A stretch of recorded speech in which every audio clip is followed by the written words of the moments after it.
보면 유대인들은 자신들이 유대인이다 여기에 대한 굉장한 프라이드를 갖고 있었어요. 자긍심이죠. 굉장한 자긍심. 내가 유대인이다. 나는 아브라함의 자손이다. 이것에 대한 굉장한 자긍심을 그들이 가지고 있었습니다. 근데 그들이 자긍심을 가지고 있던 이유 가운데 하나는 무엇이냐면 아브라함의 축복이 그들에게 이어진다 이렇게 믿었어요. 아브라함의 자손인 그들에게 아브라함의 축복이, 하나님이 아브라함에게 약속하셨던 축복이 자신들에게도 있다 이렇게 믿었어요. 그러다 보니까 굉장한 프라이드를 가지고 이 사람들이 살아갑니다. 그럼 과연 그들에게 아브라함의 축복이 임할까요? 아브라함의 자손이기 때문에 그들에게 아브라함의 축복이 임하는 걸까요? 오늘 본문에 보면 주님은 그렇지 않다라고 말씀하고 있습니다. 왜냐하면 그들은 아브라함을 통해서 내려오는 축복과 그 유산은 소중하게 여기고 관심이 있었어요. 그렇지만 아브라함의 그 행위, 아브라함의 믿음은 본받으려고 하지 않았어요. 그렇기 때문에 그들에게 복이 있다 말할 수는 없죠. 오늘 본문에 보면 아브라함도 예수님도 그들이 아브라함의 자손인 것까지는 인정을 하십니다. 오늘 본문 말씀 보겠습니다. 37절 우리 함께 봅시다. 8장 37절입니다. 한 번 더 봉독합니다. 나도 너희가 아브라함의 자손인 줄 아노라. 그러나 내 말이 너희 안에 있을 곳이 없으므로 나를 죽이려 하는도다. 아멘. 자, 그들이 아브라함의 자손인 것은 예수님도 인정하십니다. 그러나 아브라함의 축복이 그들에게 임할 것인가 여기에 대해서는 의구심을 주님이 품고 있습니다. 왜냐하면 그들에게 말씀이 없기 때문에, 그들 속에 말씀이 자라나지 못하기 때문에 그들에게 과연 아브라함의 축복이 임할 것인가 여기에 대해서는 예수님 퀘스천 마크를 던지십니다. 왜 그런 의구심을 주님께서 품고 있습니까? 왜 퀘스천 마크를 던지십니까? 그것은 그들 가운데 말씀이 없기 때문에 그렇습니다.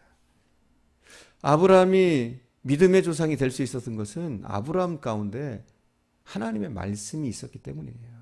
특별히 아브라함은 말씀을 믿고 행하던 사람이었습니다. 아브라함은 철저히 말씀의 사람이었습니다. 아브라함은 하나님의 말씀을 믿고 따르는 그런 사람이었습니다. 그렇지만 오늘 본문에 보면 유대인들은 그들이 스스로 아브라함의 자손이라고 하긴 하지만 그렇지만 그들 가운데 말씀을 찾아볼 수가 없습니다. 그들 가운데 말씀이 살아있음이 보여지지 않습니다. 그들은 말씀을 좋아하지 않습니다. 오히려 하나님의 바른 말씀에 대해서 반발을 하고 말씀을 싫어하기까지 합니다. 그래서 그들은 주님을 배척합니다. 여러분 잘 알아야 될 게 있어요. 하나님의 축복은 하나님의 말씀으로부터 오는 겁니다.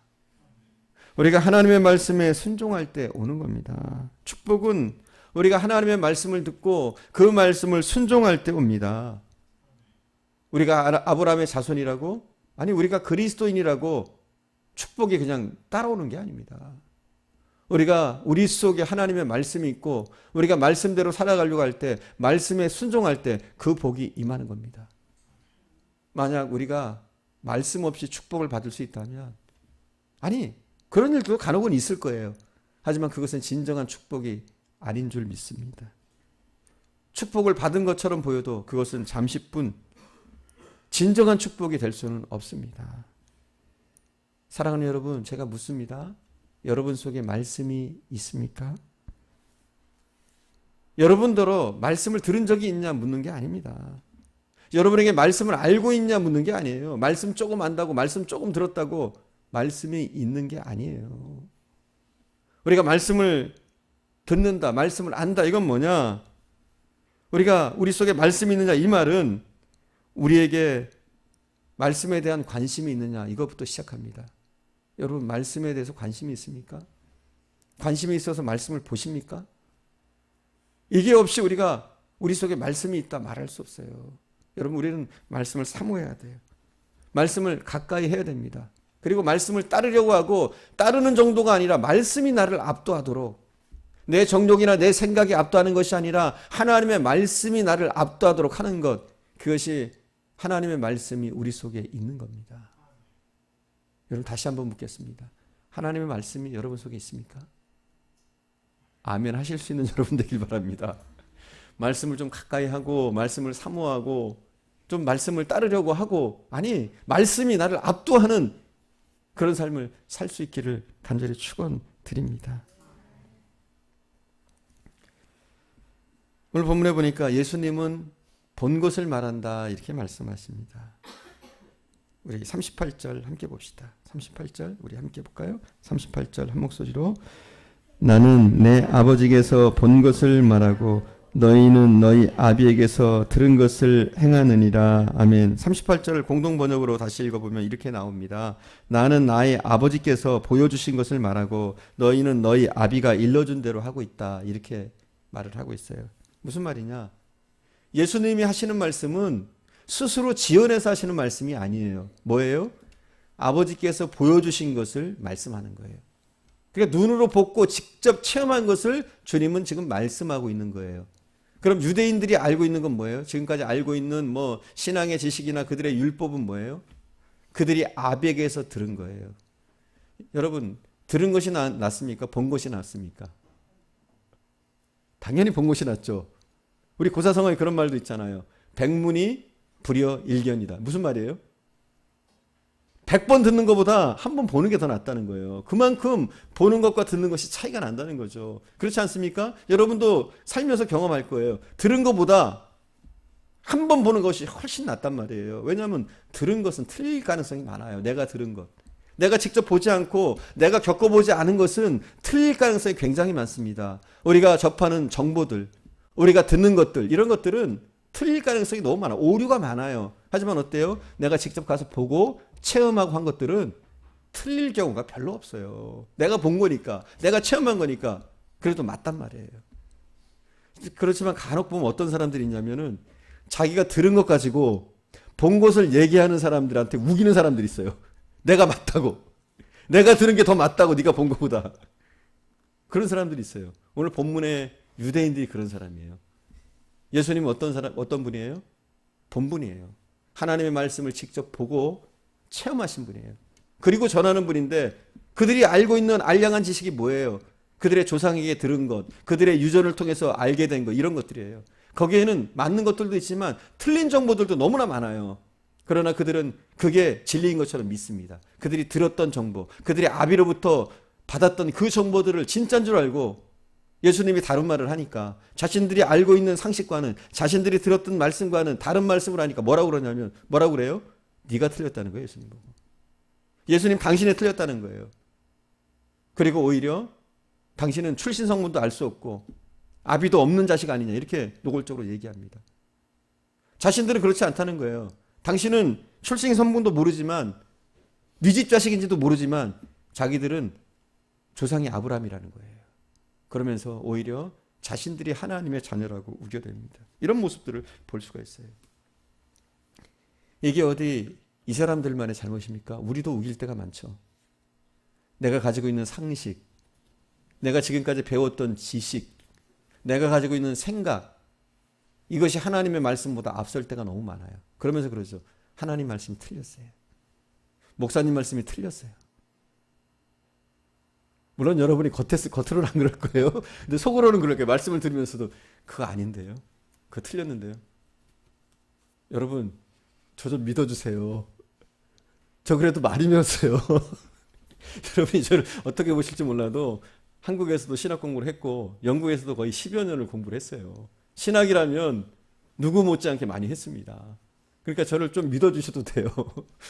여러분이 조금 누구한테 들은 지식 가지고, 누구한테 조금 배운 거 가지고 제가 간혹 이렇게 얘기할 때 그거 아닌데요? 틀렸는데요?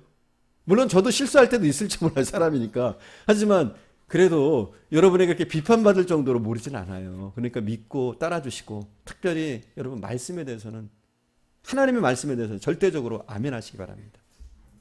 믿으시기 바라요. 그냥 말씀에 나온 대로.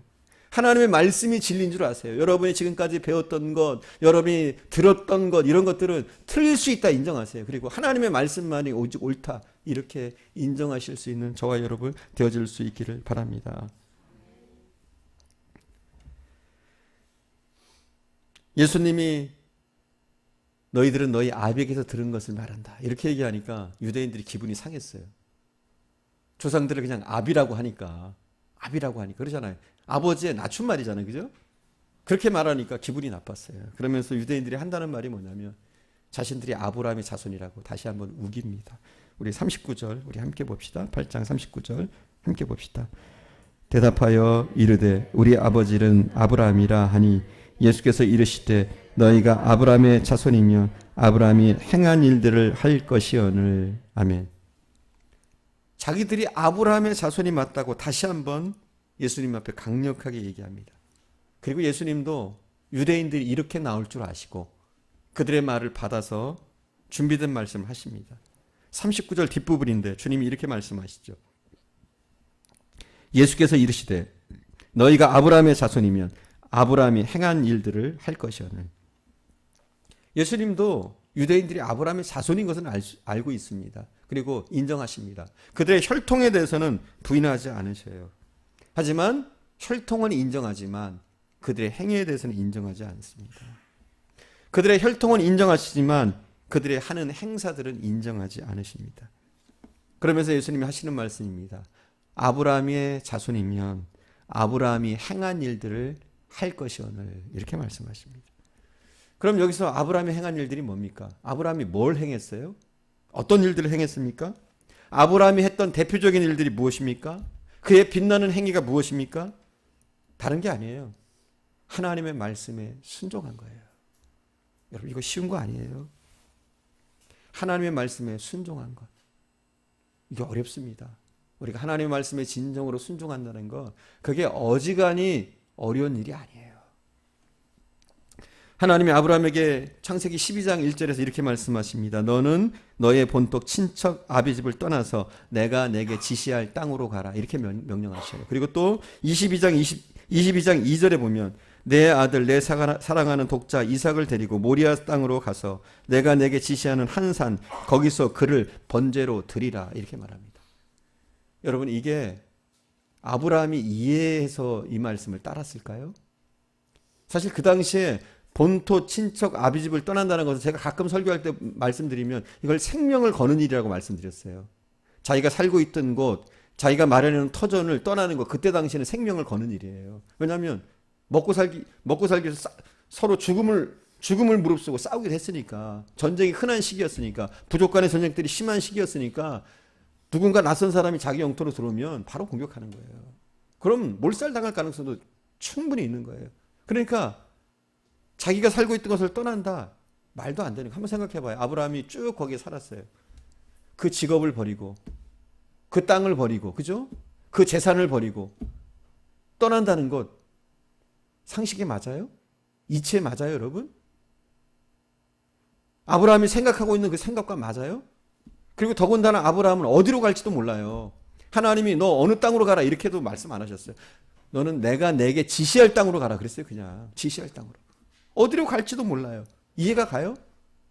자, 그리고 하나님이 아브라함에게 100세에 낳은 그 아들을 모리아산에서 잡아 죽이래요. 말이 됩니까 이게? 상식에 맞아요? 이치에 맞습니까? 아브라함이 수긍할 만합니까? 그래서 히브리서 기자는 히브리서 11장 8절에서 아브라함의 믿음에 대해서 이렇게 얘기합니다. 믿음으로 아브라함은 부르심을 받았을 때 순종하여 장래의 기업으로 받을 땅에 나갈새 갈 바를 알지 못하고 나갔으며. 믿음이라는 것은 무엇이냐? 무조건적인 순종을 얘기하는 거예요, 여러분. 여러분, 진정한 믿음이란 뭐냐? 알고 순종하는 게 아니에요. 내가 깨달아서 순종하는 게 아니에요. 내 상식에 맞기 때문에, 내 이치에 맞기 때문에 순종하는 게 아니에요. 그냥 무조건 순종이에요. 할렐루야? 여러분 이게 이해가 돼야 돼요. 내가 깨달아져서 내가 알아서 내가 느껴서 순종이 아니라 하나님이 말씀하시면 내 이치와 맞지 않고 내 상식과 맞지 않고 내 개념과 맞지 않아도 순종하는 것. 이게 뭐예요? 진정한 하나님이 원하시는 믿음이라는 거예요. 할렐루야? 여러분 꼭 깨달아서 믿어야 돼요? 그때만 믿으실래요? 이게 아니란 말이에요. 이치에 맞아서 믿으려면, 내 상식에 맞아서 믿으려면, 내가 좋아서 믿으려면 이건 힘들어요. 하지만 때로는 이치에 맞지 않지만, 내 상식과는 어긋나지만, 나한테 큰 불이익이지만 그럼에도 불구하고 어때요? 말씀하셨으면 그냥 그것을 따르는 거예요. 그게 진정한 하나님이 우리에게 바라시는 믿음인 줄 믿습니다. 그래서 아브라함은 믿음으로 그냥 순종한 거예요. 믿음으로 순종한 거예요. 알아서 순종한 게 아니라 그냥 믿음으로 순종한 거예요. 이러한 것이 우리에게도 필요한 줄 믿습니다. 아브라함은 어떤 사람이냐면 하나님의 말씀을 받아들일 준비가 된 사람. 그래서 열린 마음의 사람이에요. 하나님, 무슨 말씀이 있으든 하시옵소서. 제가 듣겠나이다. 이런 자세가 된 사람, 그 사람이 아브라함이었어요. 하지만 유대인들은 어땠어요? 아브라함의 자손이라고 자처하는 그들이 어땠어요? 말씀에서 닫혀 있어요. 자기의 상식, 자기의 지식, 자신들이 좀 배웠던 것, 이것 때문에 마음의 문이 닫혀 있습니다. 그래서 주님이 바른 말씀을 하시는데도, 옳은 말씀을 하시는데도, 진리를 말씀하시는데도 꼭 닫고서 듣지 않습니다. 그리고 예수님을 오히려 비난합니다. 귀신 들렸다. 이러면서 예수님을 비난합니다. 그리고 자신들이야말로 아브라함의 자손이고 자신들이야말로 하나님의 자녀다 이렇게 주장합니다. 주장한다고 그게 되는 겁니까? 아니죠. 그래서 예수님은 뭐라고 대꾸하시느냐? 하나님의 자녀이면 하나님의 자녀의 증거가 나타난다는 거예요. 예수님이 하신 말씀. 여러분, 하나님의 자녀이면 하나님의 자녀인 증거가 있어야 됩니다. 여러분에게 그런 증거가 있길 바랍니다. 예수님이 말씀하시는 그 첫 번째 증거가 무엇이냐? 하나님의 자녀됨의 증거가 무엇이냐? 첫 번째, 예수님을 사랑함으로 증명이 되어집니다. 우리 42절 함께 봉독합시다. 42절 함께 봉독합니다. 42절. 예수께서 이르시되 하나님이 너희 아버지였으면 너희가 나를 사랑하였으리니 이는 내가 아버지께로부터 나와서 왔음이라. 나는 스스로 온 것이 아니요 아버지께서 나를 보내신 것이니라. 아멘. 뭐라고 얘기하고 있어요? 너희가 하나님의 자녀면 나를 사랑한다 이거예요.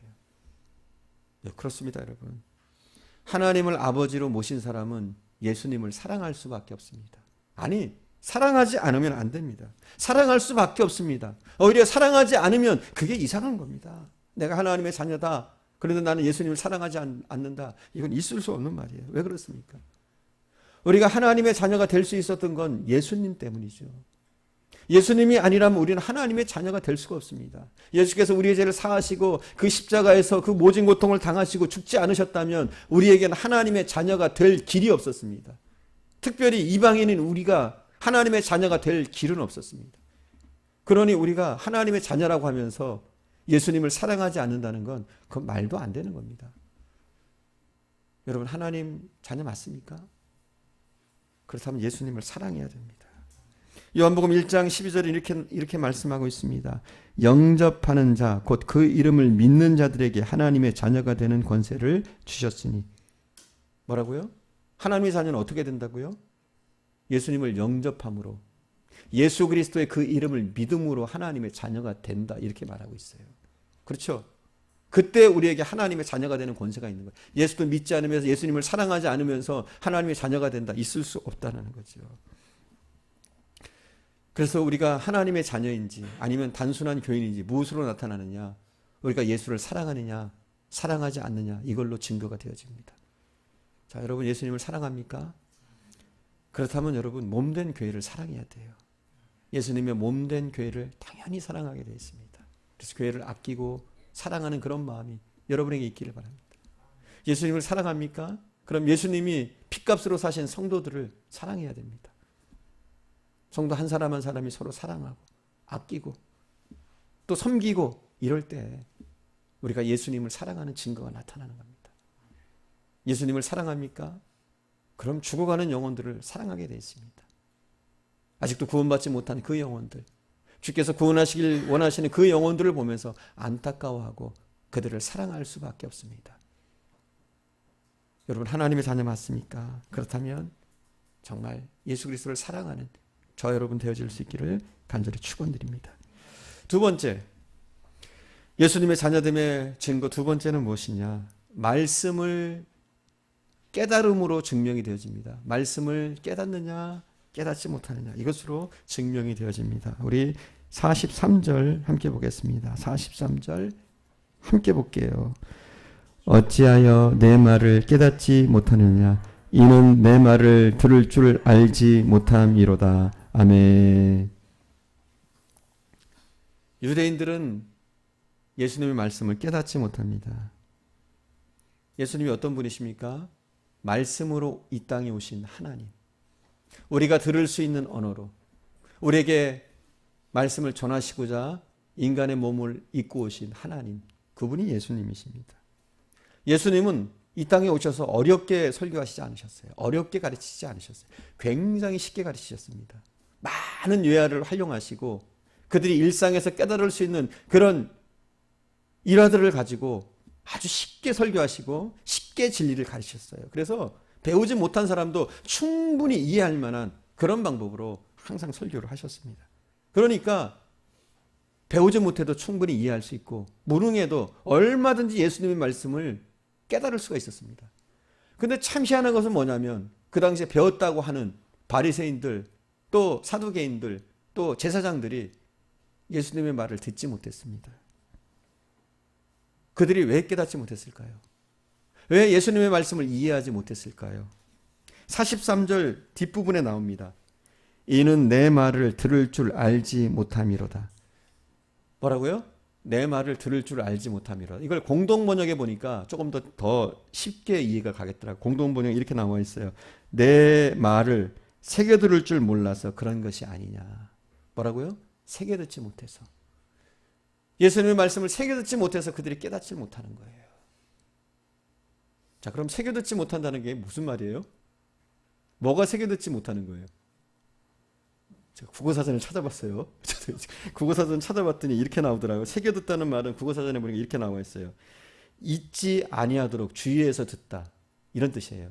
잊지 아니하도록 어떻게 듣는다고? 주의해서 듣는 거예요. 그리고 두 번째는 말하고자 하는 본뜻을 이해하려고 한다. 이게 뭐냐? 새겨 듣다는 거예요. 그러니까 주의해서 듣고 본뜻을 이해하려고 헤아려 듣는 거예요. 이렇게 듣는 게 뭐예요? 새겨 듣는 거예요. 새겨 듣는 거예요. 자, 우리가 말씀을 깨닫지 못하는 이유 가운데 하나가 뭐예요? 간혹 우리가 말씀 못 깨닫을 때가 있는데 그런 거죠. 말씀에 집중하지 못하는 거죠. 우리가 깨달으려고 애를 쓰지 않는 거예요. 그게 뭐예요? 우리가 주의해서 듣지 않고 막 애쓰지 않으니까 깨달으려고 애쓰지 않으니까 그걸 깨닫지 못하는 거예요. 그게 우리가 말씀을 깨닫지 못하는 첫 번째 이유일 수 있습니다. 우리가 새겨듣지 않기 때문에. 또 두 번째 이유, 깨닫지 못하는 두 번째 이유, 이것이 굉장히 안타깝고 무서운 현실인데 예수님이 단호하게 말씀하십니다. 47절 우리 함께 봅시다. 47절 함께 봅시다. 하나님께 속한 자는 하나님 말씀을 듣나니 너희가 듣지 아니하면 하나님께 속하지 아니하였음이로다. 아멘. 하나님께 속하지 않은 사람은 하나님의 말씀을 들을 수가 없습니다. 이게 깨달아지지 않는 거예요. 하나님의 자녀가 아니면, 하나님이 택한 사람이 아니면 하나님의 말씀이 깨달아지지 않는 거예요. 그러니 여러분이 이 말씀이 깨달아지면 그게 얼마나 복인지 몰라요. 말씀이 믿어지고 깨달아지면 그게 복인 거예요. 요한복음 10장 26절에서 27절에 보니까 주님이 이것과 유사한 말씀을 하십니다. 너희가 내 양이 아니므로 믿지 아니하는도다. 내 양은 내 음성을 들으며 나는 그들을 알며 그들은 나를 따르느니라. 뭐라고요? 양은 자기 주님의 음성을 듣는데요. 주님의 양이면 그 음성을 듣는데요. 하나님의 자녀면 그 말씀이 깨달아진대요. 그러니까 우리가 하나님의 자녀냐 아니냐 이것은 무엇으로 판가름이 나느냐? 하나님의 말씀이 깨달아지느냐? 다 깨달아지는 줄 믿습니다. 그리고 만약 깨달아지지 않는다면 여러분 새겨 들으려고 해야 돼요. 말씀을 주의 깊게 또 이해하려고 헤아리려고 본뜻을 깨달으려고 애를 쓰셔야 돼요. 그러면 말씀이 깨달아질 줄 믿습니다. 그렇게 깨달아질 때 우리가 진정으로 하나님의 자녀로 세워질 줄 믿습니다. 다 여러분 말씀이 깨달아지고 믿어지는 저 여러분 되기를 간절히 축원드립니다. 또 하나님의 자녀됨의 증거 세 번째가 무엇이냐? 마귀를 대적함으로 증명이 되어집니다. 우리가 하나님의 자녀가 되면 마귀를 대적합니다. 마귀의 도구가 되지 않습니다. 반대로 우리가 하나님의 자녀로 온전히 서지 못하면 우리도 언제든지 마귀의 도구가 되어줄 수 있습니다. 이걸 우리가 잘 알아야 돼요. 우리 44절 함께 볼게요. 44절입니다. 함께 봉독합시다. 너희는 너희 아비 마귀에게서 났으니 너희 아비의 욕심대로 너희도 행하고자 하느니라. 그는 처음부터 살인자요 진리가 그 속에 없으므로 진리에 서지 못하고 거짓말할 때마다 제 것으로 말하나니 이는 그가 거짓말쟁이요 거짓의 아비가 되었습니다. 아멘. 예수님이 누구에게 지금 마귀의 자녀라고 하는 겁니까? 이방인들에게 그러는 거예요? 예수를 전혀 그러니까 하나님을 전혀 모르는 사람들에게 그러는 거예요? 아니잖아요. 자칭 하나님의 자녀라고 하는, 자칭 아브라함의 자손이가 하는 그들에게 오늘 말씀하시는 거예요. 너희가 마귀의 자녀다. 이렇게 말씀하고 있습니다. 또 이런 유사한 말씀이 있죠. 예수님이 이렇게 말씀하신 적이 있어요. 사단아, 내 뒤로 물러거라. 누구에게 하신 말씀이에요? 선지자에게 하셨어요? 누구? 아니면 뭐 제사장들에게 하셨어요? 바리새인들에게 하셨어요? 그게 아니잖아요. 예수님의 수제자, 예수님의 수제자였던 베드로에게 하신 말씀이죠. 베드로가 예수님에게 그렇게 얘기했어요. 주는 그리스도시요 살아계신 하나님의 아들이니라. 이렇게 말을 했어요. 고백을 했어요. 그 고백한 지 얼마 안 돼서 베드로가 신앙 고백을 하고 나서 뭐라고 얘기하느냐. 마태복음 16장 22절에 보니까 베드로가 이렇게 얘기하고 있어요. 그 고백을 한 후에 베드로가 예수님을 붙들고 항변하여 이르되, 예수님이 십자가에 달리신다고 하니까, 십자가에서 죽으신다고 하니까 베드로가 이렇게 얘기하는 겁니다. 예수를 붙들고 항변하여 이르되, 이렇게 나와요. 마태복음 16장 22절. 항변하다는 말이 무슨 뜻일까요? 항변하다. 한국말로 보면 잘 몰라요, 사실. 항변하다. 이게 뭐 그렇게 나쁜 말인가? 이렇게 보는데 원어로 보니까 이게 에피티만이란 단어예요. 에피티만. 이 에피티만이란 단어는 무슨 뜻이냐? 그냥 항변하다, 이게 그냥 뭐 따진다 뭐 이런 뜻 정도가 아니라 책망하다는 뜻이에요. 훈계하다 이런 뜻이에요. 주는 그리스도시요 살아계신 하나님의 아들이나이다, 이렇게 예수님께 고백했어요. 근데 뭐라고 그래요? 베드로가 지금 예수님을 책망하고 있어요. 예수님을 훈계하고 있어요. 말은 그렇게 해놓고 예수님을 훈계하고 십자가를 지겠다는 예수님을 책망하고 있단 말이에요. 그러니까 예수님이 뭐라고 그러세요? 사단아, 내 뒤로 물러거라, 이렇게 말씀하십니다. 그리고 나서 너는 나를 넘어지게 하는 자로다, 이렇게 얘기해요. 너는 나를 넘어지게 하는 자로다. 이것도 원어로 좀 직역하면 말이 명확해지는데, 너는 나의 장애물이다, 이렇게 얘기해요. 이게 더 명확하죠. 너는 나를 넘어지게 하는 자로다, 이거보다 너는 나의 장애물이다, 이렇게 얘기해요. 그렇게 예수님을 책망하면서 예수님을 막아서는 그 베드로를 향해서 너는 나의 장애물이다, 이렇게 얘기합니다. 여러분은 어떻습니까? 주님의 장애물이 아닙니까? 혹시라도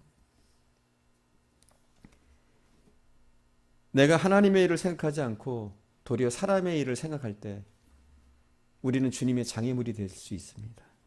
우리가 인간적인 생각만 하면, 하나님의 일을 생각하지 않고 늘 인간적인 생각만 하면 우리도 주님의 장애물이 얼마든지 될 수가 있습니다. 혹시 여러분은 몸된 교회, 주님의 몸된 교회의 장애물이 아닙니까? 만약 우리가 하나님의 일을 생각하지 않고 인간의 일을 생각하면 언제든지 누구라도, 서로 내가 확실한 신앙 고백이 있는 제자라고 할지라도 언제든지 마귀의 도구가 되어질 수가 있습니다. 여러분, 이걸 명심해야 돼요. 우리에게 있는 사람의 생각, 육신의 정욕, 이것들이 때로는 우리가 마귀의 도구가 되어질 수 있게끔 만듭니다. 그렇게 경험했던 베드로는, 쓰라린 패배를 경험했던 베드로는 베드로전서 5장 8절에서 이렇게 얘기합니다. 근신하라, 깨어라.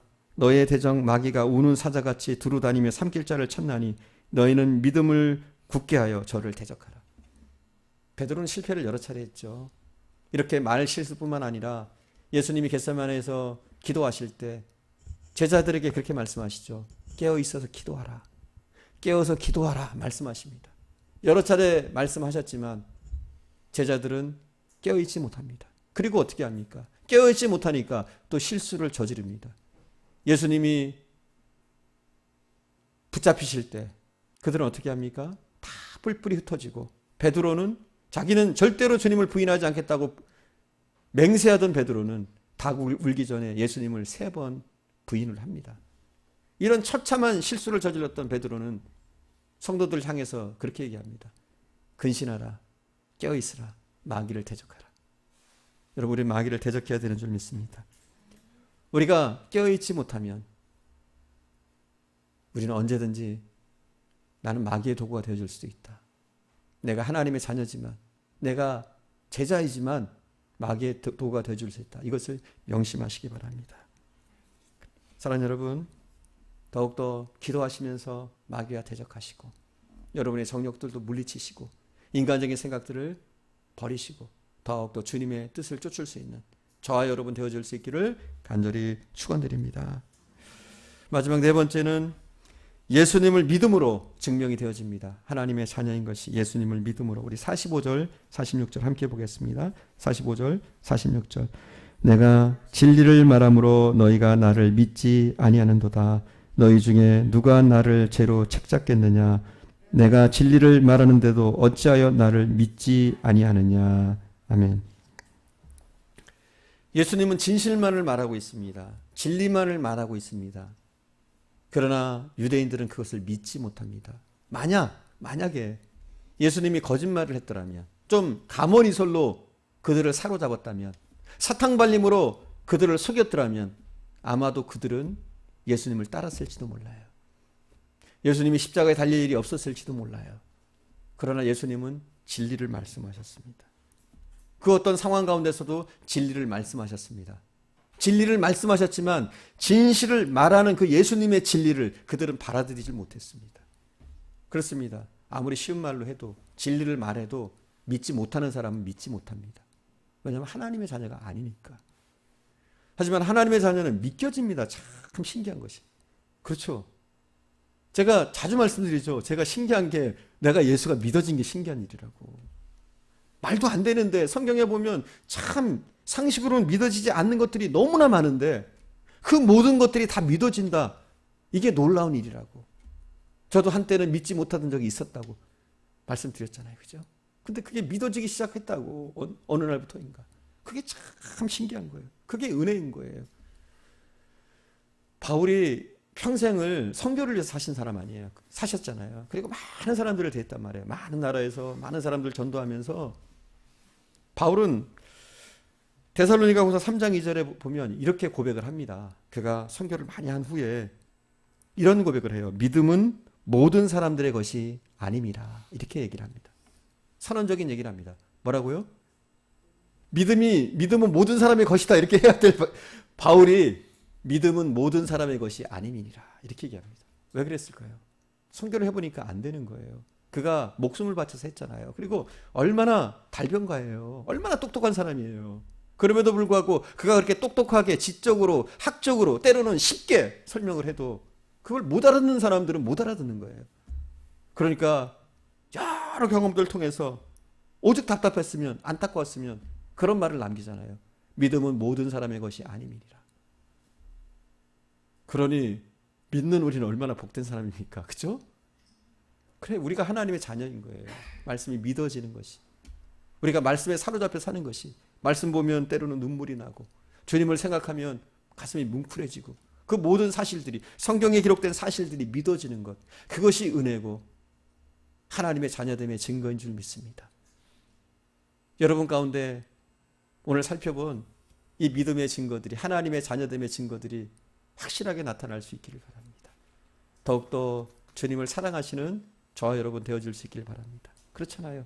우리가 자녀라면 주님을 사랑하고 몸된 교를 사랑하고 성도를 사랑하고 영혼을 사랑하는 것 당연한 줄 믿습니다.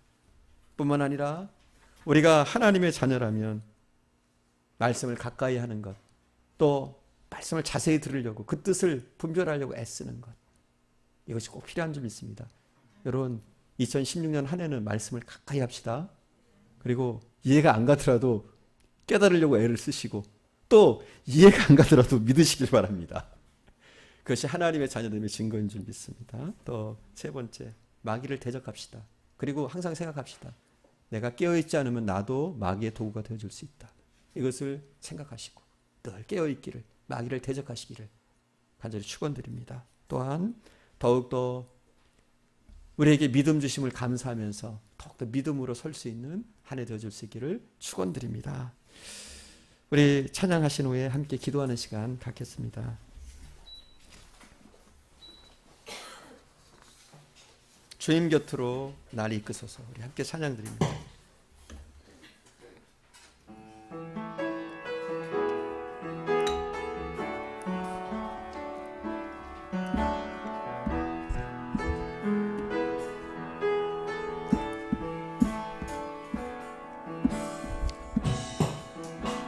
주님 곁으로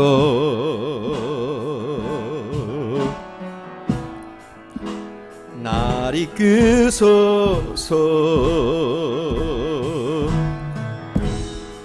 내 모든 것 다 드리며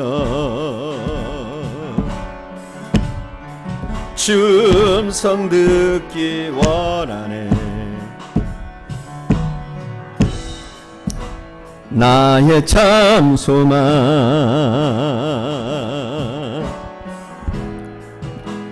그 무엇과도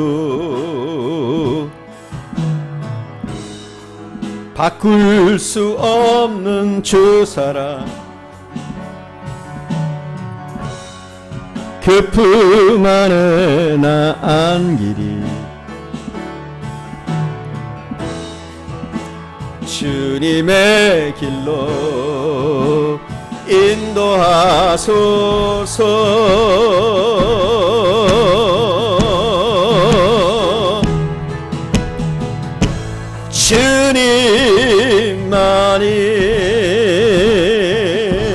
주님만이 내 모든 것 되시니 주님만을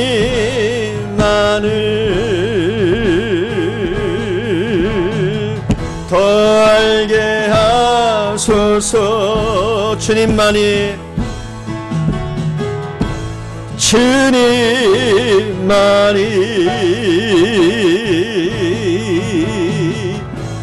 내 모든 것 되시니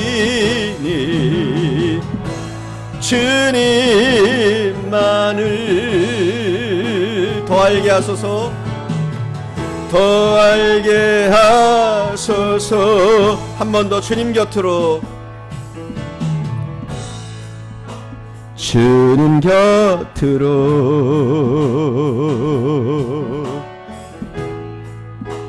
날 이끄소서.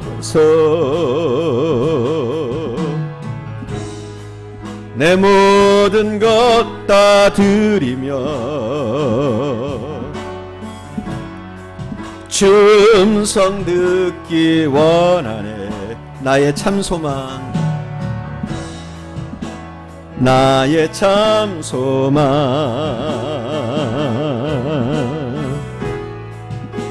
그 무엇과도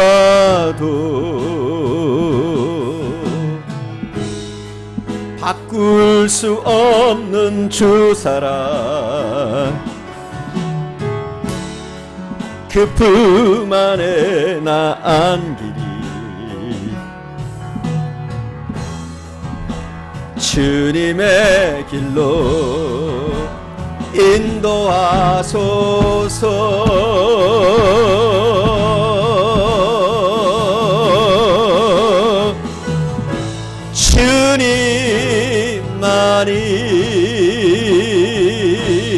주님만이 내 모든 것 되시니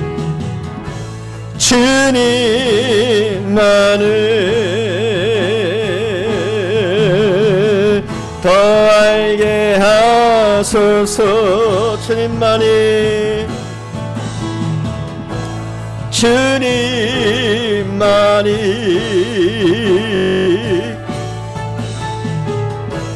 내 모든 것 되시니 주님만을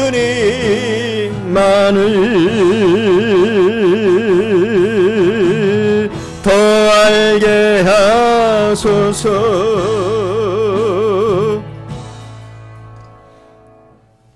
여러분, 하나님의 자녀 맞습니까? 입술로만 하나님의 자녀가 아닙니다. 내가 신앙생활 오래 했다고 하나님의 자녀가 아닙니다. 하나님의 자녀라면 자녀됨의 증거들이 우리에게 나타납니다. 주님을 사랑하는 것으로, 성도를 아끼는 것으로, 몸된 교회를 사랑하는 것으로 나타납니다. 그리고 죽어가는 영혼들을 보면서 안타까워하는 그 모습으로 우리의 하나님의 자녀됨의 증거들이 나타납니다.